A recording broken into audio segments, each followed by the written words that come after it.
السلام علیکم ورحمۃ اللہ وبرکاتہ۔ بسم اللہ الرحمن الرحیم والصلاة والسلام علی رسولہ الکریم وعلی آلہ وصحبہ اجمعین، اما بعد۔ خواتین و حضرات، مختصر درس حدیث کے سلسلے کے ساتھ خلیق الرحمن آپ سے مخاطب ہے۔ آج اس سلسلے کی حدیث نمبر 17 ہے، جو ترمذی کی حدیث ہے۔ عن معاذ بن جبل رضی اللہ تعالی عنہ قال، حضرت معاذ بن جبل رضی اللہ تعالی عنہ راوی ہیں، فرماتے ہیں کہ قال رسول اللہ صلی اللہ علیہ وسلم، کہ رسول اللہ صلی اللہ علیہ وسلم نے ارشاد فرمایا، من عیر اخاہ بذنب، جو اپنے بھائی کو کسی گناہ کا عار دلائے، گناہ پر شرمسار کرے، شرمندہ کرے، گناہ کا عیب لگائے، یعنی گناہ پر عار دلائے،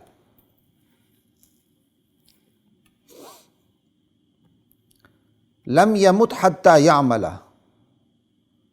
تو اس وقت تک اس عار دلانے والے کو موت نہیں آئے گی جب تک وہ خود وہ کام نہ کر بیٹھے جس کی اس نے اسے عار دلائی تھی۔ لم یمت حتی یعملہ، صدق رسول اللہ صلی اللہ علیہ وسلم۔ اگرچہ اس حدیث پہ کلام کیا گیا ہے، ترمذی کی حدیث ہے، بعض نے اس کو ضعیف موضوع بھی قرار دیا ہے، اور بعض جس میں امام ترمذی بھی شامل ہیں اور اس کو درست قرار دیتے ہیں۔ چونکہ بہت سے محدثین اسے درست قرار دیتے ہیں، تو اس وجہ سے ہم انشاءاللہ اس کی آپ کے سامنے تشریح بھی رکھتے ہیں۔ اللہ اکبر۔ امام احمد بن حنبل کہتے ہیں، جو یہ قول ان کی طرف منسوب ہے، کہ یہاں جو ہے گناہ سے مراد، یعنی ایک بندہ گناہ کرتا ہے اور اس سے وہ توبہ بھی نہیں کرتا، گناہ سے مراد وہ ہے ایک بندہ گناہ کرتا ہے اور توبہ تائب ہو جاتا ہے، اس کے باوجود ایک بندہ اس کو عار دلاتا ہے اس گناہ پر، تو عار دلانے والے کے لیے سزا یہ ہے کہ اسے اس وقت تک موت نہیں آئے گی جب تک وہ جس گناہ کی اس نے عار دلائی تھی، جس گناہ کا اس نے عار دلایا تھا، وہ کرنا بیٹھے، موت سے پہلے وہ اس سے یہ کام سرزد ہو جائے گا۔ بہرحال چونکہ کیا کہتے ہیں، امام احمد بن حنبل کی طرف منسوب ہے کہ محدثین یہ کہتے ہیں، تو کچھ میری دانش میں بھی کچھ چیزیں ہیں اس حدیث کی تشریح میں، ذالکم مما علمنی ربی، اس کے تحت میں آپ کے سامنے ذکر کر دیتا ہوں۔ اس حدیث میں دراصل دو بندوں کا ذکر، ایک وہ شخص جس سے گناہ سرزد ہوا، اور دوسرا وہ شخص جس نے گناہگار کو اس گناہ کا عار دلایا، یوں وہ بھی مجرم ٹھہرا۔ تو دو بندوں کا ذکر ہے یہاں، ٹھیک ہے۔ اب عار دلانے والے شخص کے لیے اس قدر شدید سزا کہ موت سے پہلے وہ خود یہ کام کر بیٹھے گا جس گناہ کا اس نے عار دلایا تھا، اس قدر شدید سزا تبھی بن سکتی ہے جب اس نے اس گناہگار بندے کو نصیحت کی بجائے ذلیل کرنے کی خاطر عار دلایا۔ اس نے نصیحت نہیں کی بلکہ تبلیغ نہیں کی، ذلیل کرنے کی خاطر اس کو عار دلایا، جبکہ گناہ بھی انفرادی ہے، جبکہ گناہ بھی انفرادی ہو، یعنی مفاد عامہ اس سے براہ راست متاثر نہ ہو، اور بندہ خود گناہ کا اعلان بھی کرتا نہ پھرے، جیسے آج کے لیے میرا جسم میری مرضی والے کرتے ہیں، اور اس گناہ کو عار دلانے والے شخص کے لیے چھپانا ممکن بھی ہو، جائز بھی ہو، پھر بھی یہ اس کو عار دلاتا ہے اور ذلیل کرنے کی خاطر عار دلاتا ہے، تو ایسے میں تو پھر جو حدیث میں سزا ہے، حدیث میں سزا مذکور ہے کہ موت سے پہلے یہ بھی اسی گناہ میں مبتلا ہوگا، تو کوئی بعید بات نہیں ہے۔ لا الہ الا اللہ۔ اب ایسے شخص نے جس نے گناہ کیا تھا اور اسے گناہ پر عار دلائی گئی تھی، اس شخص کی بات ہو رہی ہے، اپنے گناہ سے توبہ کی ہو یا نہ کی ہو، بہر صورت اس کو عار دلانا ذلیل کرنے کی خاطر جائز نہیں۔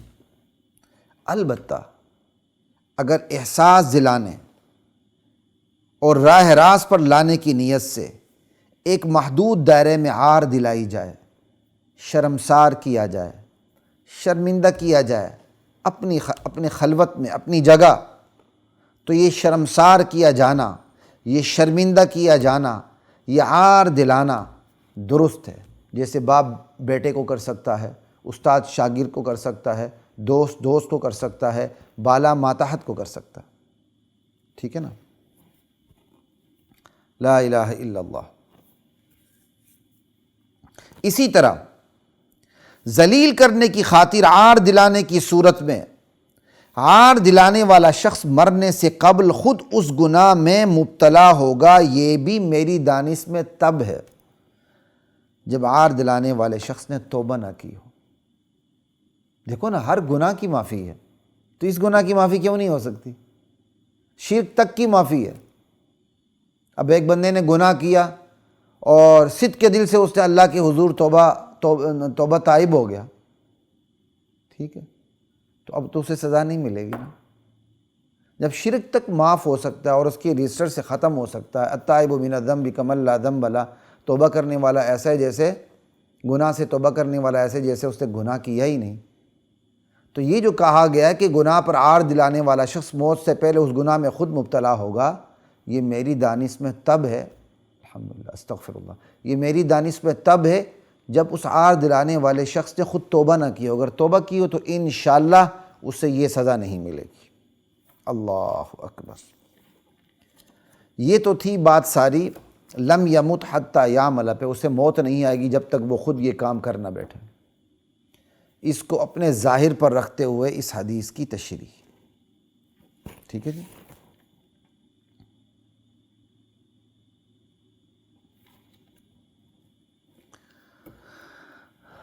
اور اگر اس جملے کو لم یمت حتی یعمل کو صرف امکان کی صورت پر محمول کیا جائے کہ بھائی گناہ پر عار دلانے والا جو شخص ہے اگر وہ توبہ نہ کرے تو یہ امکان موجود ہے کہ وہ موت سے پہلے خود اس کام میں مبتلا ہوگا، جس کام کا اس گناہ میں مبتلا ہوگا جس گناہ کا اس نے عار دلایا تھا۔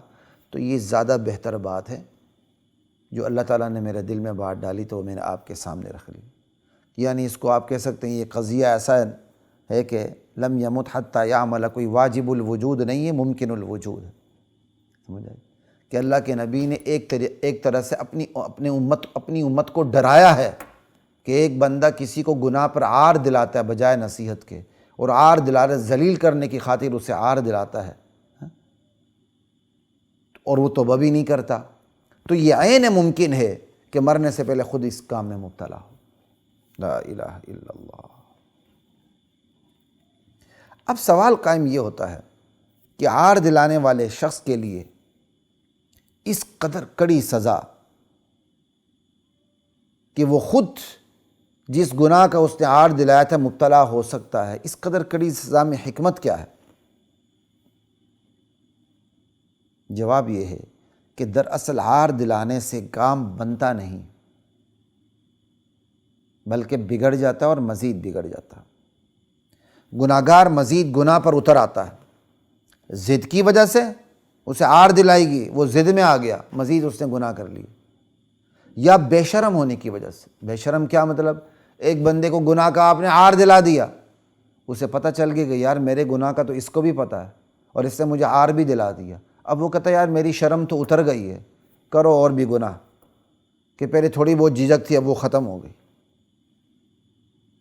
اب تو یہ عار دلانے کی وجہ سے گناہگار بندہ مزید گناہ پہ اتر سکتا ہے، ضد کی وجہ سے یا بے شرم ہونے کی وجہ سے، جس کی ذمہ داری عار دلانے والے پر بھی عائد ہوتی ہے۔ اس لیے جو کرنا وہ بھرنا، کہ چونکہ یہ ایک ذمہ داری ایک حد تک عار دلانے والے پر بھی عائد ہوتی ہے، لہذا عین امکان ہے کہ اگر اس نے توبہ نہیں کی ہے تو قیامت سے پہلے وہ خود اس گناہ میں مبتلا ہو سکتا ہے جس کا اس نے عار دلایا تھا اپنے بھائی کو۔ اللہ اکبر۔ اور اگر گناہگار گناہ سے توبہ تائب ہو چکا ہو پھر عار دلائی جائے تو اس عار دلانے کی قباحت مزید بڑھ جاتی ہے۔